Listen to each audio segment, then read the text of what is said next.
How to track order on DHgate. Hello everybody and welcome to our channel. Today you're going to learn how you can track your order on DHgate.com. So please watch till the end to properly understand the tutorial. So first of all, you must sign in into your DHgate account. So that's why my name is Annette.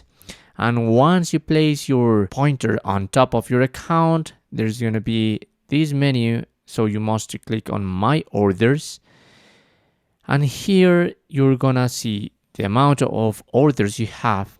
And in the left panel, the left menu, here in shortcuts, at the end you have the order tracking. So you must go there.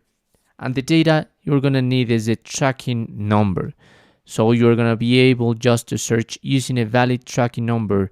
So this is not gonna work with your, with your account or anything else. Just your tracking number. You must type this code you see here, these 4 numbers, click on track, and that's how you're going to be able to track your order on DHgate.com. Thanks for watching.